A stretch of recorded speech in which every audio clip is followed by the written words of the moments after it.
host for these things, and I've spent much of the last decade, last several years, trying to figure out how to make a successful podcast. And these streams, my podcast, my content, much of it is devoted to helping you create a successful show.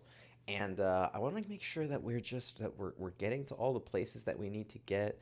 LinkedIn has been a little funky today, and so sometimes it seems that things take a little while to get through. So bear with us as we try and make sure that we are in all of the appropriate places. But if you are here and if you are catching this, I would love to know where you are tuning in from. And if you have a podcast, would love to know what your podcast is, and what you just throw in your show down there. Let me know what it is, and I'll go check it out, and we can maybe talk about it here on the live stream. So looks like we're going to get up. Looks like LinkedIn is going to let us play ball today. And so you can see here from my handy dandy little thing that keeps us on track. I've got to figure out where this goes. So like, I don't know. There it is. Okay, so here, right here, okay, the first thing that we're going to talk about there, right, you can see is getting your production dialed in and getting your production nailed down, because that's probably the first step. If we can save you some time, if we can save you some money, if we can get things really dialed in there in your production, I think that you're going to be in a much better place to do all of the other things. But if your production and your editing and all of that stuff is taking a lot of time, it's going to be really challenging for you to really do anything else when it comes to promotion or collaborations or any of these other things. So production is huge. I'm gonna check. It doesn't look like the stream is coming through very well. I don't see it on my end. If you guys are catching this and you guys can hear me okay, would love to know, because LinkedIn is being funky, and I don't know if you can hear me or see me correctly at all. So looks like it though. I'm pulling it up on my phone, and so if you guys have questions, throw those down there, and we'll get to them. So why do I think that production is so important? And I think that it's probably the foundation for so many podcasters, because it's oftentimes the thing that people don't know, right? At least in the space that I come in from, people, they're authors, they're speakers, they're coaches, they're consultants, they're business owners. They do something else, and they see the podcast as a way to be able to impact and reach more people. I think about, we had one person in our boot camp, and she was somebody who I just interviewed her on the podcast, on Podcasting Success Secrets, which you can see right here. Go search that on wherever you find your podcast. But we just interviewed her. Her name is Lorraine Connell, and Lorraine was a member of our boot camp for Podcast AMA. And what was we actually talked about this on the show, but when she first started, she was spending up to 8 hours per episode of just editing, not including the recording, not including the research, not including the outreach, not including the promotion, not including any of this other stuff. It was just the editing. And so we went in and we dove into some of the things that she was doing. We figured out that there were some easy adjustments that she can make in her process that took her down from 8 hours of editing to like 1 hour of editing. Now, when you go from 8 to 1, you could do a couple of things. The first is you could have 7 hours of your life back, which is fantastic. The other side of it is that now you've got seven or however many hours of left over to be able to devote to promotion, to devote to collaboration, to devote to outreach, to social media, to video, to all these other things. So dialing in your production process can be really, really, really helpful. Okay, so sorry, I had some weird things popping up on my screen. If you guys are here though, and you guys are catching this, let me know if you guys have any questions. I'm gonna check in and see if I can find any of these. If there's any questions that are coming in here as well. So Katrina, Izzy, thanks for checking in and letting me know that you can hear me. I appreciate you guys being here. So let's one of the things that I found helpful in my world is checklists, because we right now we produce about 20 different shows in our for our production company, and so on average we're putting out and publishing anywhere between 20 on a light week to 20 to 30 episodes per week. And in production, I mean, there's anywhere between 30 to 40 episodes in production at any given time. And so when you have 30 to 40 episodes going at one time, and then you also have what we found to be like 30 to 40 steps for each of the episodes, that can be really, really challenging. That can be really, really hard for someone to keep up and keep all of that in their head. I have another friend, another dear friend who, has a really successful podcast. And what's really interesting is that for as many episodes as they've done, over 100 episodes, tens of thousands of downloads, monetize the whole thing.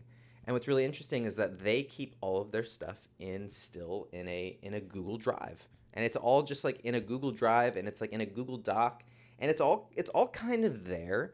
But if anyone were to be able to, like, if anyone needed to go in and find anything, or if heaven forbid something happened to him and he couldn't edit an episode, or he wanted to like bring somebody in and start to delegate and outsource this sort of stuff, then it's going to be really challenging because he's the only one who knows where to look.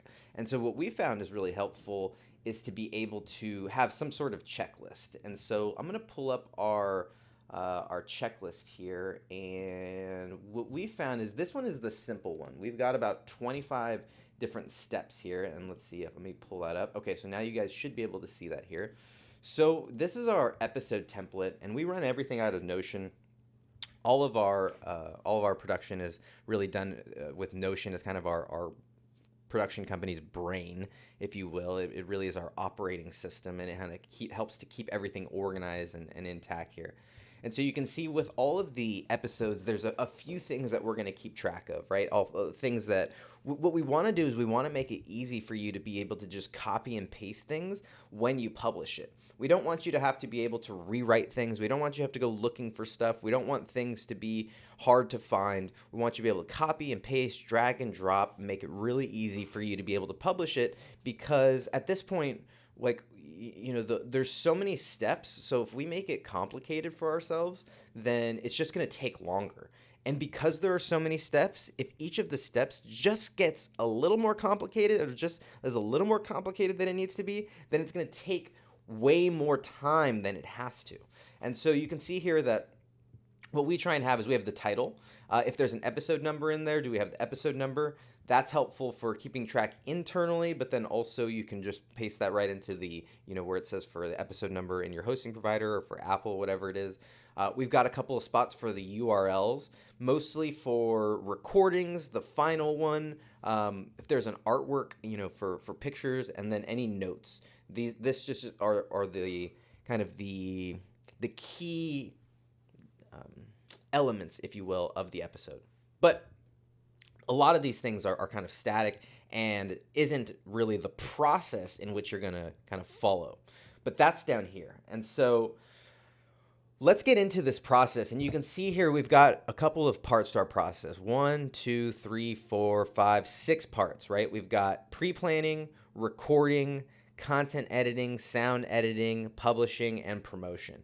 And what I'll mention to you, and the challenge that podcasters have, is that you have to do this with each episode, and a lot of times podcasters are releasing every single week. And so it can become kind of a grind to have to do this week in and week out.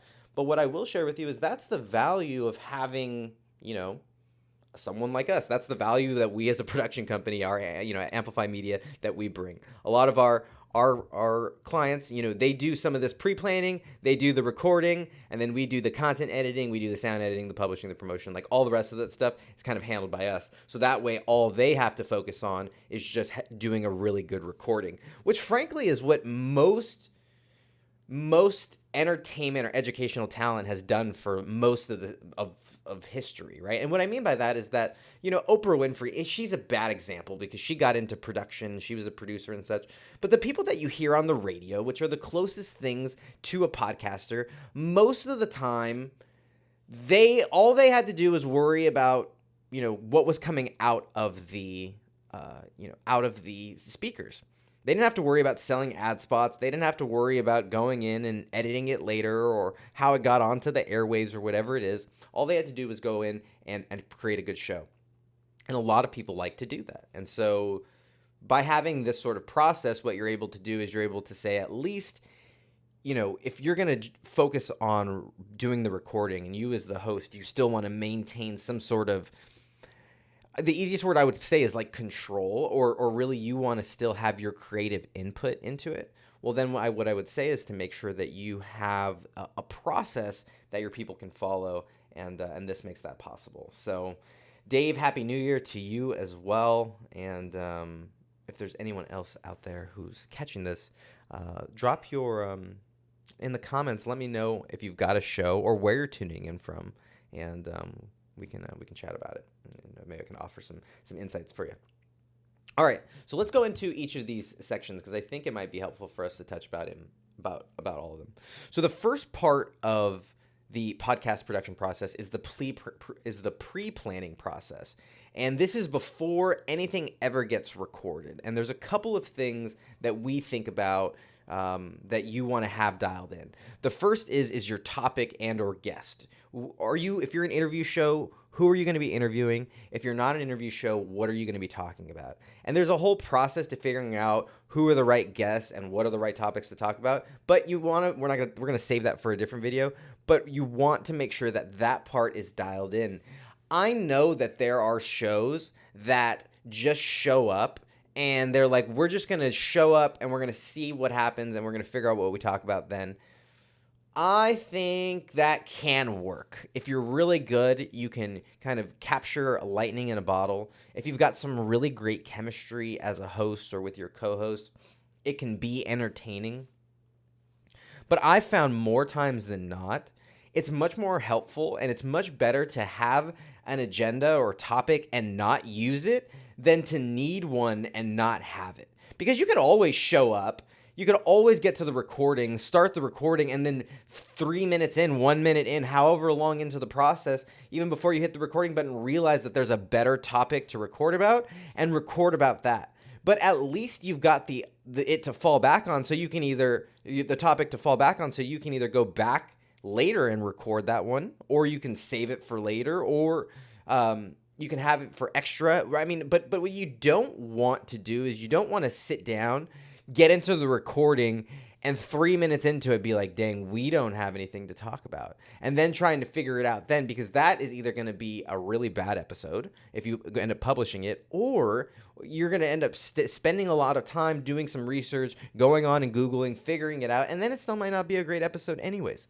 So it's always better to have some sort of plan, even if that plan is loose, and even if that plan is the same thing every time. You might say, well, we're going to show up, we're going to talk about this kind of thing, we're going to talk about the things that are bothering us, then we're going to talk about the things that we're excited about, and then we're going to talk about the things that, we bought recently. I don't know.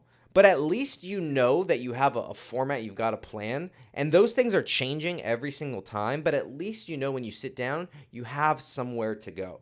So thinking about who it is you're talking to or what it is you're talking about is really, really helpful.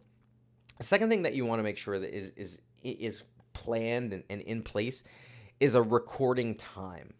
I think that maybe this is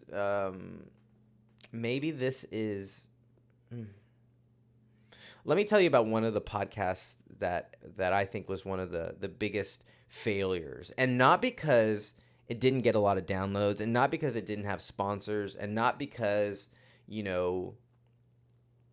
it ended up fading or whatever. Like, the only reason that I would call it a failure is because it didn't live up to its potential. It really had some real momentum.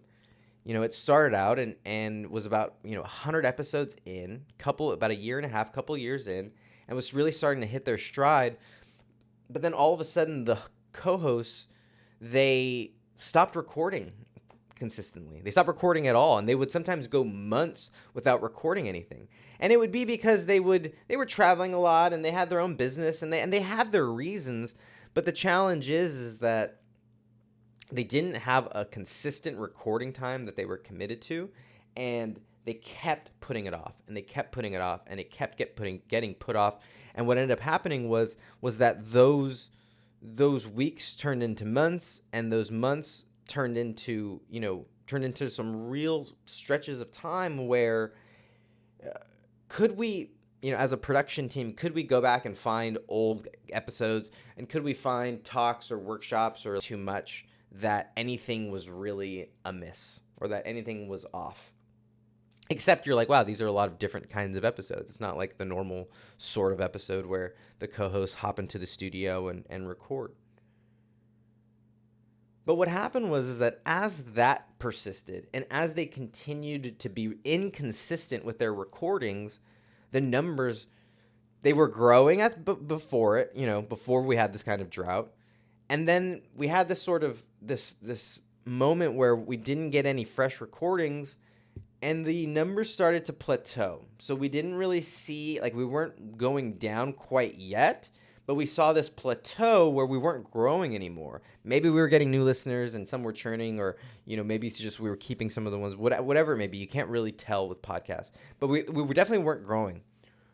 And eventually it stretched out to the point where we started losing listeners, and the downloads started going down. And what was interesting is that all it took was a reinvigoration and a recommitment to recording consistently to see those numbers come back up, because all of a sudden the listeners started getting what they were used to. They started getting what they were expecting. The recordings were good recordings, and they were actually podcast episodes that were meant and made to be podcasts.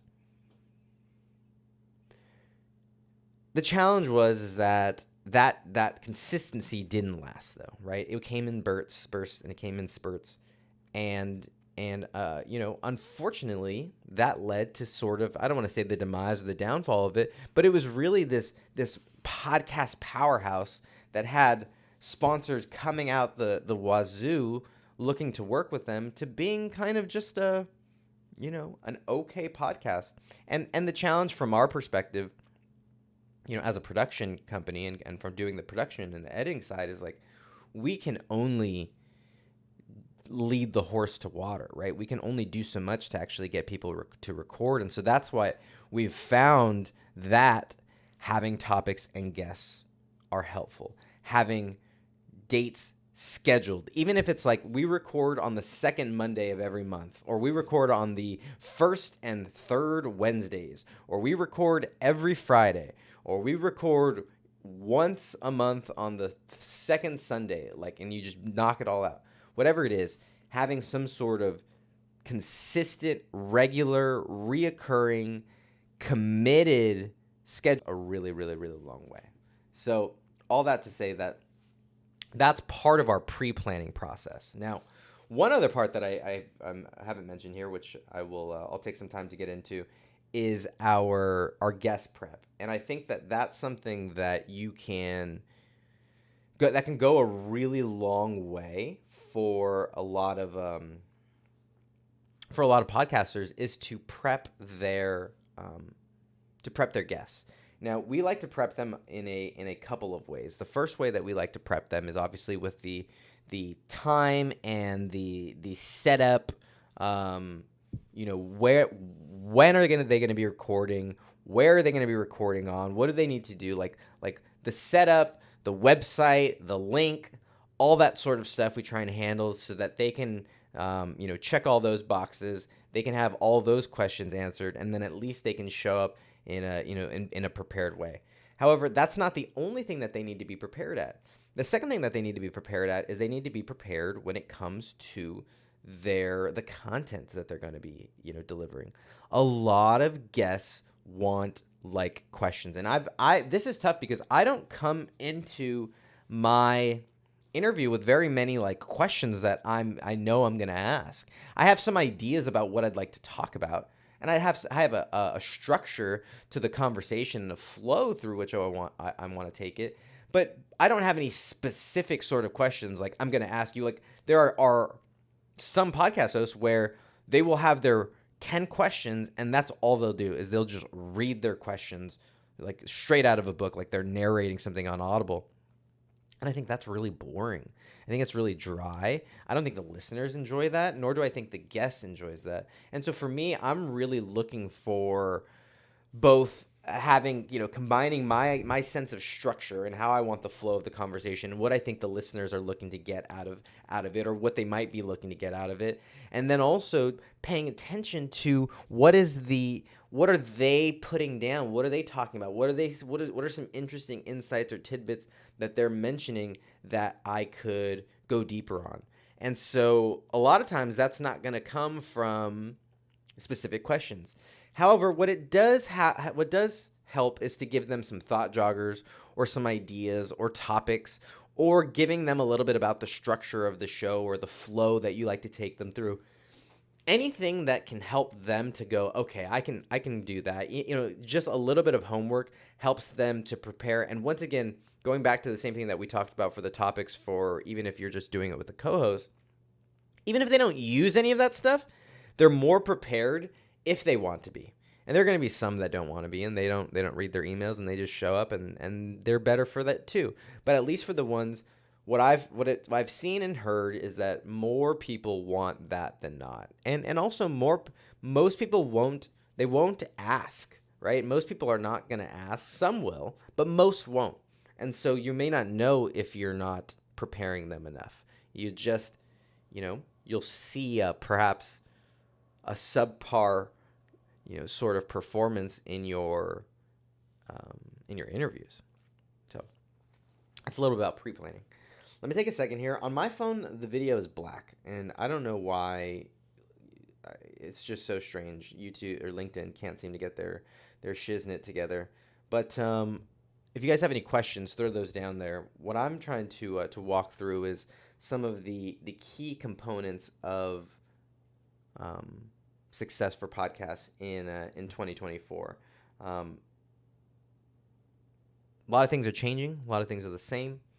But most importantly, dialing in your production process is going to be something that is not going to go away. So let me see if I can go through a little bit quicker on some of these other parts, because it looks like we've been going for a little while, 20 minutes here. So if you guys are catching this, wherever you're catching this is being multi-streamed on all the different places: LinkedIn, Facebook, YouTube, X, formerly known as Twitter. So if you guys are not following me on any of those other platforms, come and find me there. All right, so the next section is recording. Recording is, I guess when I say that, let me say that. I've done hundreds of recordings, literally hundreds of recordings, and even to this day, it's still a crapshoot of whether or not it's going to work. Like the honest to God truth is that there are like, if we were to measure my success rate with recordings, and by success rate I mean like everything went smoothly, right? Like everything went perfectly when it comes to recording, I would say my success rate is probably like in the 65-70%. Like and I've done hundreds of recordings, and we have a production company where we teach people and help them like do this stuff, and we like instruct them on how to do it. So with all that being said, there is so much that can go wrong when it comes to recording, that the more you can think through and the better prepared you can be for your recording process, the better off you're going to be, right? So what is that? What do I mean by that? Well, I think there's a few parts and a few components to the recording process. The first is your equipment, right? So your tech. And you'll see here, like, I love my Rode mic. It's a pod mic. It's not their most expensive mic. In fact, I think their newest one is a USB plugin that goes for it's like $100, or maybe it's $200, something like that. But I love the pod mic, and it's simple. Now, it does require some, and actually the new ones don't. This one requires what we call an audio interface, and that's just basically so I can take the microphone, and then the microphone doesn't go straight into the computer. At least this one doesn't. The new ones do. So if you go and get one, the new ones go straight into the computer. But I've had this for a number of years, and so I needed what's called an audio interface, so I can go from the microphone, I plug it into the audio interface. The audio interface plugs right into my computer. Now, some other people they use what you see a lot of people call a Rodecaster Pro. That's an audio interface. I think those are great. I just do most of my recordings virtually, and so it's not as necessary. Rodecaster Pros are great if you're recording stuff in person, and they're even great if you start to do some streaming things as well. So that's what we're talking about there.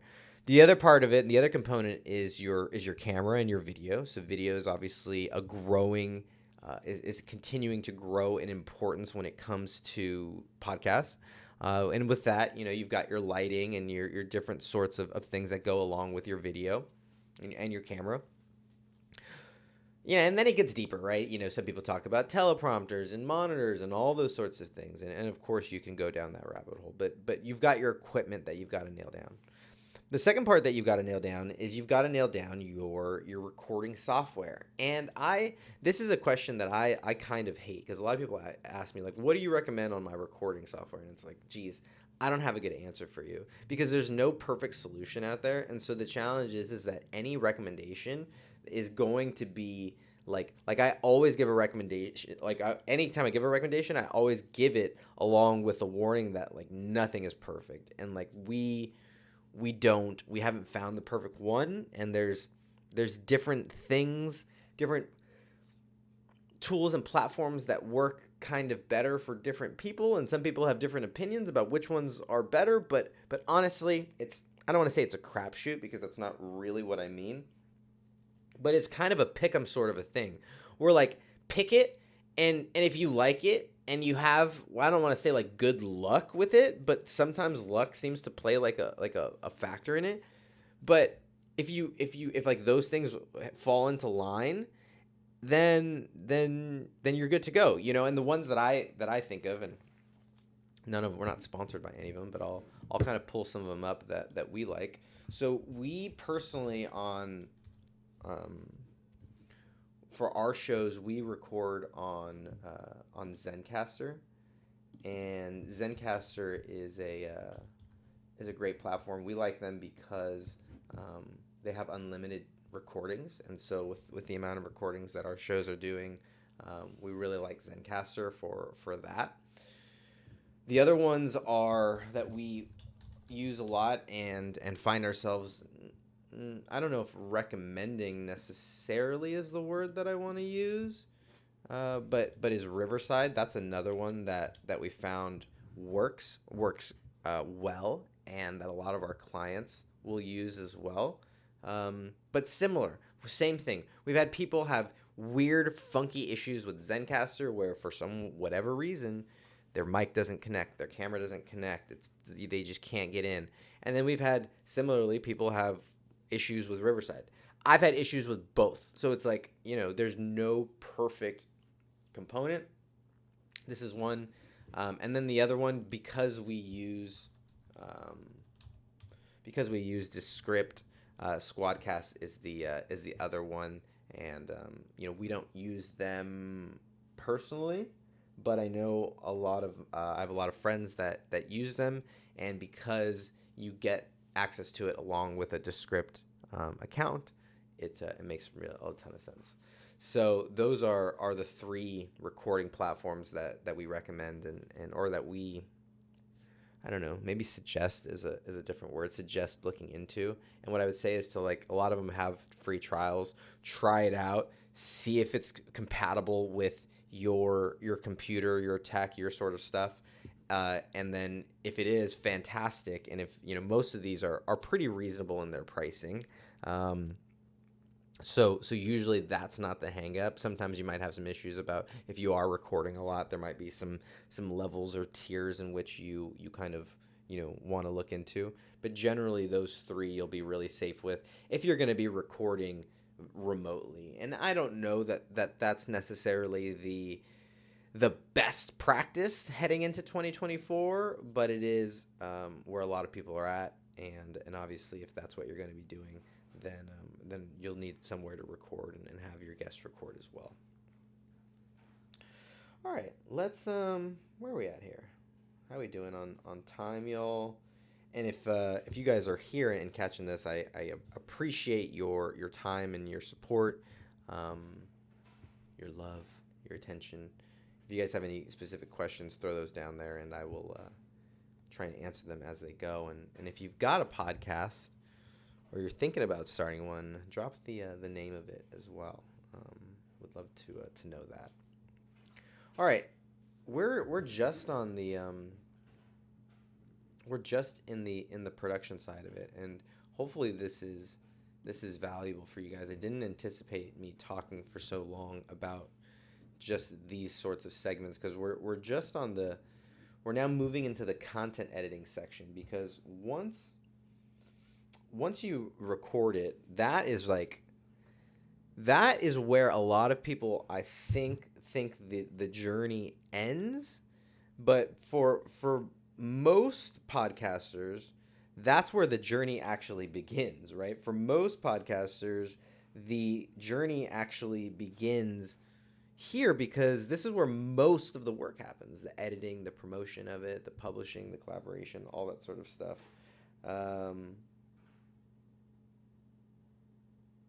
So that's where we're here. Let's see. It says Izzy said that they lost me. It looks like I'm back a little bit.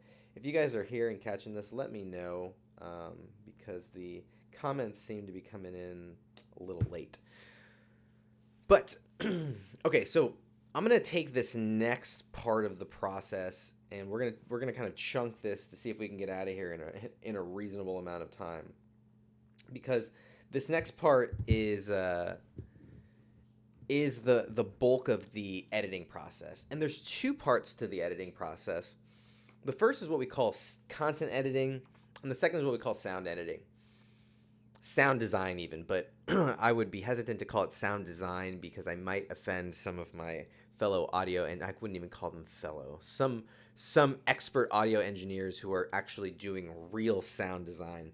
When we say sound design, we mean more of like sound cleanup and like sound treatment is maybe even the better way to put it. So let's just change that here, because I do think that it's important to realize that we're talking about some different things. When we say content editing, what we're talking about is we're going through it and we are making the conversation fit to here. And that could be a number of things that we could be doing. We could be removing filler words. We could be removing false starts. We might even be restructuring the conversation. There was an interview that I was editing just the other day, and it was a great interview, but right in the middle, the host asked a question like, "So tell me how you got started with this whole thing." And I was like, "Wow, that's like kind of a weird time to ask that question." It was already 15 minutes into a 30-minute interview, and I was like, this is kind of a weird spot. And so what I did was I took that question and I moved it up closer towards the beginning of the interview, and it was really only like shifting it like maybe one or two questions up. And so that question came in at the 6 or 7 minute mark, not the 15-minute mark. And so to the listener, it was probably almost unnoticeable, right? Like I don't even know if the rest of our team noticed that I made kind of that content decision, but it didn't really, at least for me, when I'm looking at it, it didn't make sense to ask that question in the middle of it. I was like, this is a perfect question to go right at the beginning. And so that's something that we're doing, is we're actually kind of restructuring stuff. There's also times where people will ramble, and you'll have, and myself included, right, where I'm a rambler. And so I've got to find ways to bring myself back. But there are times where the guest goes off on a tangent, tells a story that maybe shouldn't be kept in. There's moments where our hosts will tell jokes that should not be told in public, that should not be published and heard across the world. And so all those sorts of things that we're pulling out of the recording to make it either a clear, to make it sound clearer, or to be able to be understood better, for it to flow better. Sometimes we're even doing that for time purposes. Like if you have a really long interview and you've got to fit it into some sort of recognizable amount, right? All of a sudden, for the most time you do 50-minute interviews, and all of a sudden you've got this hour and 20-minute interview, it's like you might look at that and go, hey, is this 2 episodes where we can put, 2 45s? Or is there some fluff in here, or is there some stuff in here that really isn't really necessary for the context of this conversation? So that's the first process, is putting that content editing, putting that part of the conversation, that part of the episode together.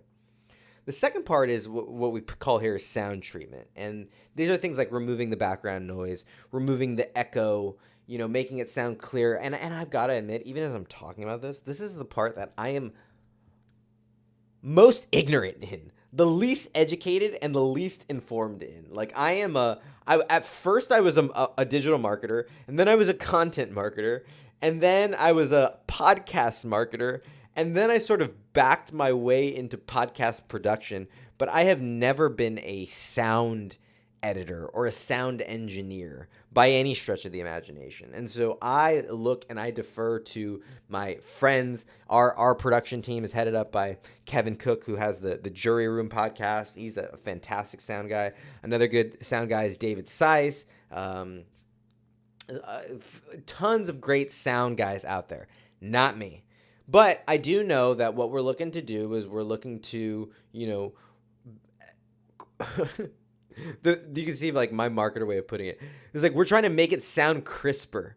We're trying to make it sound like the listener is there with there in the conversation with the speaker or with the host and the guest or whoever the speakers are.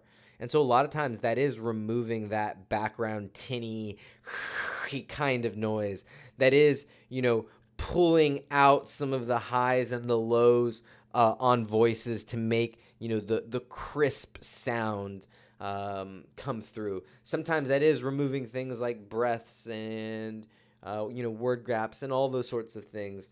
If sound editing though and sound engineering is something that you guys are interested in, I'm gonna bring someone on and we're gonna talk about that here, or I'll do an interview and we'll play some clips here on the show. But it's an important part of the process, because if you don't do it, you will lose listeners. Like it's just an unfortunate fact where if you don't have high quality sounding audio, you're not going to retain listeners. Now, is there some value to getting started and just like getting going? And it's like, yeah, absolutely. Because you're always going to look back and kind of cringe at your audio for your first few episodes anyways. So like whatever that starting point is, just get started. But then also know that it is worth having a good microphone or recording in a good room or a closet or something like that if you have a mic that's not great. And it is also worth putting in some time into editing. I know that there are some people who are like, I don't edit it, I just throw it up there, and it's like, okay, but have you ever actually listened to your show? Because a lot of times when that happens, people, they just throw it up and they don't realize that their show is like actually unlistenable to. Like it's actually too painful to listen. Like the sound, like there are times where the sound is just too painful, or someone's smacking their lips, or there's a click, or like I could not encourage you more to listen to your show in all sorts of capacities and varieties. Listen to it on different speakers. Listen to it in your car, in a car, on headphones, on your phone, on a Google Home, on an Amazon Alexa, once it's published, before it's published. Like all these sorts of things are going to help to show you, and not only show you, but like that you're going to be able to hear things you wouldn't normally hear. And it's a really interesting thing. Like the sound and audio stuff is just, we're dealing with a lot of weird things. And what I mean by that is like your ear might be like funky. Like you might have weird, like, and I don't mean weird, but like there might be something off in your ear. What happens to a lot of podcast editors is they have like something, and I don't remember the exact term, but it's something to the effect of like dead ear, or it's something to the effect of where if you have headphones on and you're listening to like loudish audio or audio intensely too much, where your ear starts becoming like less attuned to sounds. In the same way that if you were staring at a screen or staring at something intently all day, like your eyes start to get a little less clear, the same sort of thing happens to your ears. So you may not even realize that you're missing this sort of sound, or like something may not be coming. Like the point is that when you listen to it in these different capacities, those sorts of things start to emerge. Or sometimes we're just so deep in a creative project, like we're just so focused and intent on the project that we miss stuff. I can't tell you how many times it's just like, oh shit, I missed that. I don't even know how I didn't see that, or I didn't hear that, or like how did I not catch that? And it's just because we're so into it that we don't have that outside perspective. So give yourself that opportunity as well. All right. Let's keep rolling here, shall we? And I got to thank all of the people that have tuned in live here. John, great to see you. Dave, Katrina, Izzy, if you guys are catching this, appreciate you. Let me know where you're tuning in from, or if you've got a show, let me know what the name of your show is. Would appreciate and love that. Maybe we'll give some live reviews here on a stream. Okay, so we talked about sound treatment. So it's content editing, sound treatment. In that process is obviously I don't want to say obviously, but in that process is the assembly. So adding in music, adding in transitions, adding in bumpers, putting it together, and kind of structuring it. That would include all that part of the process, right? That's what you want to do. And then, one of the things that's on here as part of the checklist is making sure that the gain is adjusted. One thing that absolutely drives me crazy, and you'll notice it if you're driving in like a car or listening in a car, is there are podcasts where the audio goes up and down and up and down, and the host might be really loud and then the guest is really faint, or vice versa. And so I find myself having to turn up the volume and then turn down the volume and turn it up and turn it down, turn it up and turn it down. And it's like, once again, it's unlistenable because it's just not practical for me to be adjusting the radio that much. Like with podcasts especially, we put on our podcast and then we want to leave it. Like today, I put on a podcast before I went to the gym, and I let it run for an hour. It was like a 2-hour conversation. Then I caught an hour and 15 minutes of it. I did not touch it once. I think there was one time I paused it because it got like a really intense set, and I didn't want to miss anything. But I just pushed the button on my headphones, I paused it, pushed it again to start it again, and that was it.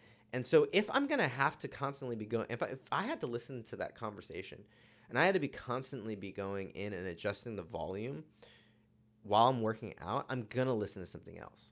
And so the gain of your episodes is so, so important to make sure that it's coming out in a way that also isn't like too low or too high. There are times where I've listened to shows where it's not that I have to go up and down, but it's like it's so low and so faint that in my car I have to I have to have it on full blast. And if I don't have like huge subwoofers, or if I don't want to engage like those parts of things, I can't hear it. So all that is just important, and why we build it into these checklists. All right. I don't think we're going to get through the rest of the points here, guys. This has been a good stream just talking about production. So we'll probably have to have a round 2 or maybe even 3 to cover all the stuff. But once again, if you guys got any specific questions, let me know, and we'll cover those here. The next part of the process is publishing, and I thought that it was important to have this be an entire section for a few reasons.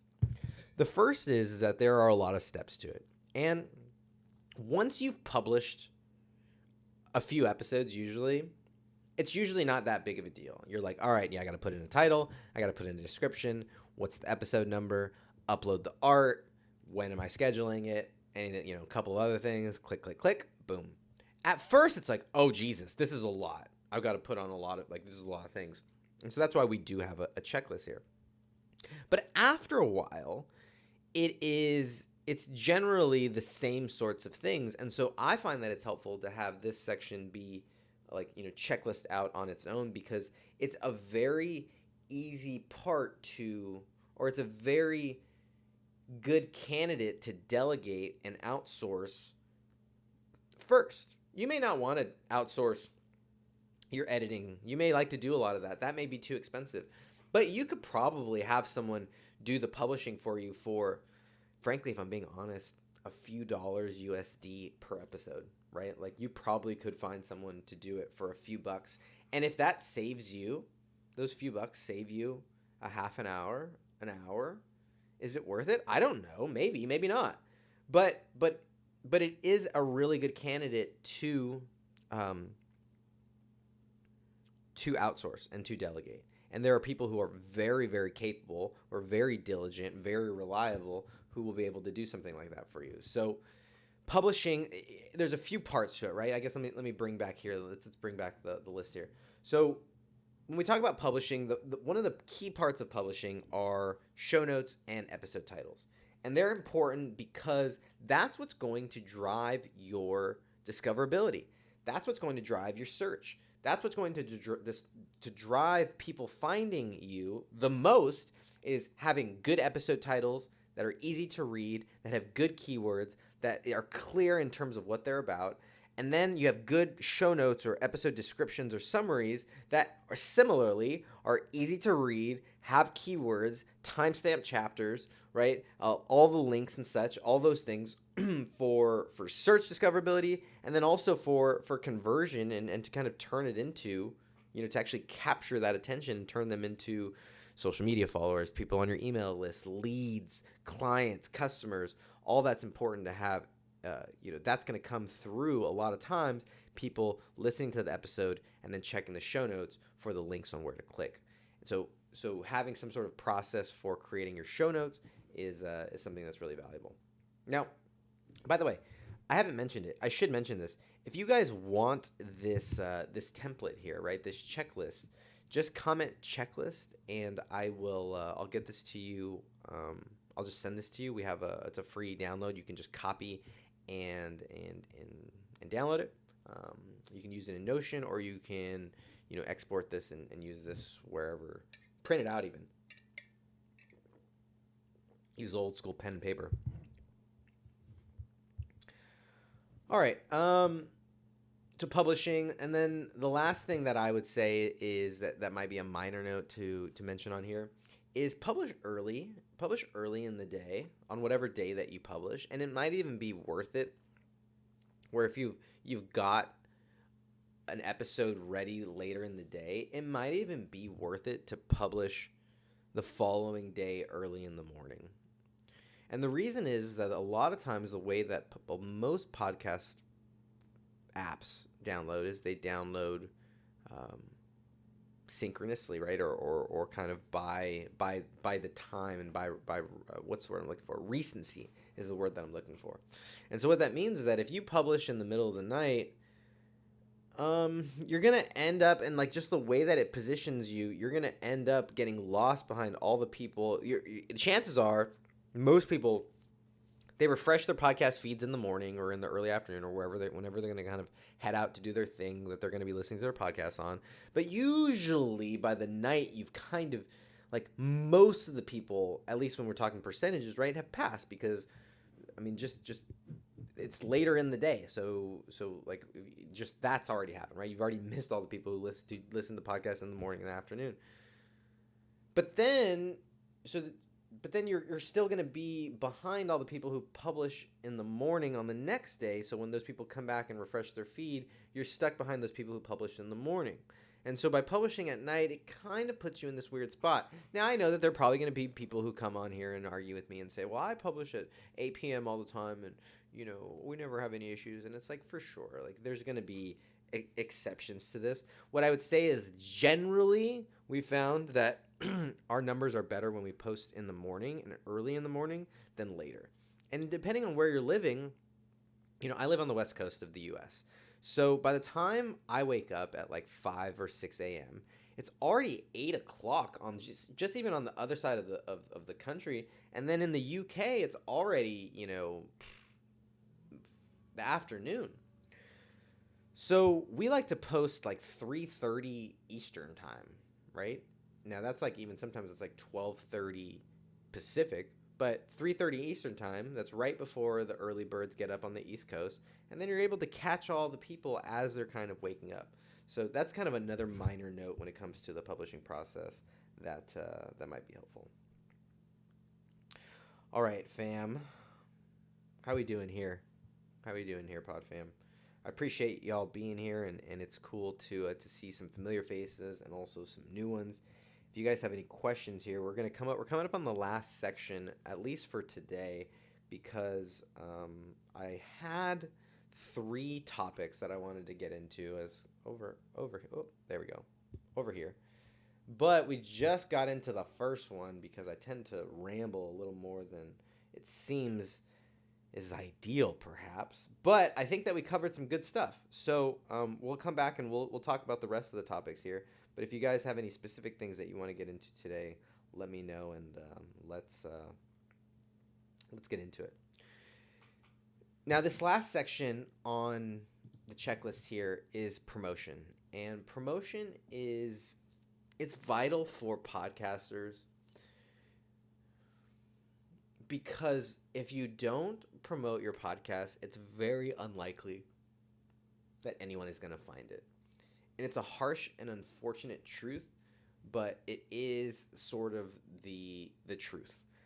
And the reason is, and it's getting better, and there are places like YouTube that are making it easier for podcasts to be found, and Spotify is getting better with their sort of discoverability thing. But generally, for the longest time, podcast platforms like an Apple or like a Spotify were doing almost nothing to help your podcast get found. It was just the nature of kind of the game, and that's why YouTube is a really, really unique sort of opportunity for podcasters. And of course, there's going to be people who go, well, Hector, if it's on YouTube, it's not a podcast. And it's like, all right, well, we can have that kind of debate, later or whatever it is. But one thing that YouTube does do a really good job of is figuring out who likes what sort of content and then going and serving them that content. YouTube is a great platform because most of the stuff that I watch on YouTube, there are some exceptions, but most of the stuff that I watch, I don't subscribe to the creator. I don't subscribe to the channel. I just see it on the suggested feed. I just see it on the home screen, and I go, well, that looks like a topic I'm interested in. And I click it and I watch it, and I'm like, wow, and what is happening along the way is YouTube is starting to understand the sort of stuff that I like, and it starts to serve me up more of that. And so if we can kind of get in that river and we can start to put out our stuff, and YouTube can start to identify what sort of people like our stuff, they're actually going to, if our content is good and if our content is enjoyable and if people are finding it and enjoying it and sticking around and all the sort of things that kind of YouTube wants. Now granted, it's a different kind of game that we're playing than podcasts, right? With podcasts, it used to be if you could get someone to download it, boom, it counted, and like that was the metric that you could kind of charge by. With YouTube, that's not the game that you're playing. You're trying to get them to stick around and kind of continue to really just to continue to stick around. With podcasting specifically, like, RSS feeds and downloads and such and CPMs, it was a little different because it was really hard to measure whether or not someone was actually heard your ad. With YouTube, they have a lot more of that data and such. So there are all those sorts of things, right? But all that to say that YouTube is trying to match up users' content, to match up users with content that they like. Spotify's doing this a little bit more.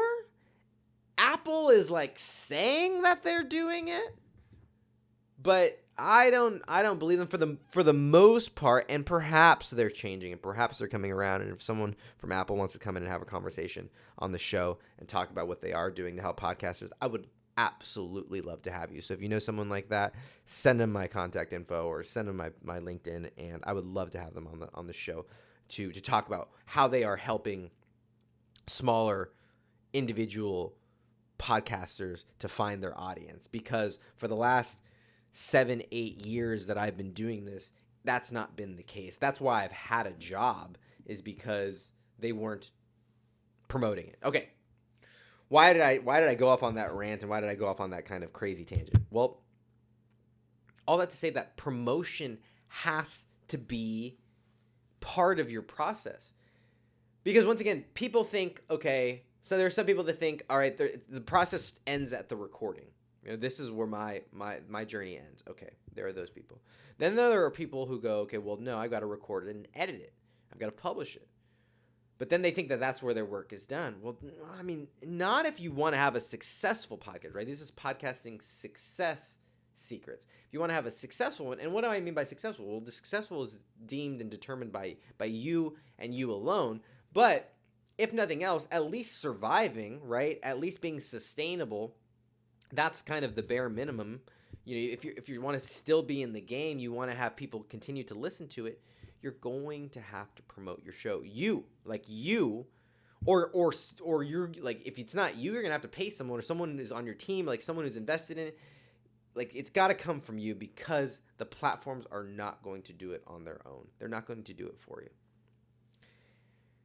There are a host of ways. I actually just we just recorded an episode on the show about some ways that are all the different ways that you can promote your podcast. So go check out Podcasting Success Secrets everywhere podcasts are found.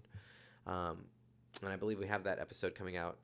If it didn't come out today, it's coming out on next Tuesday.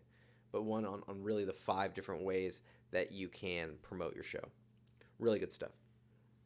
But it's got to be in there, right? It's got to be part of the process. So when we talk about promotion, some of the basic things, right? Promotional assets, right? Make sure that we've got them, that we create them. So the videos, the graphics, promotional copy, all that stuff is just like kind of the bare minimum, so that we can do the promotion, so that we can post on LinkedIn, so that we can share it with a guest, so that we can send our email newsletter, all those sorts of things, right?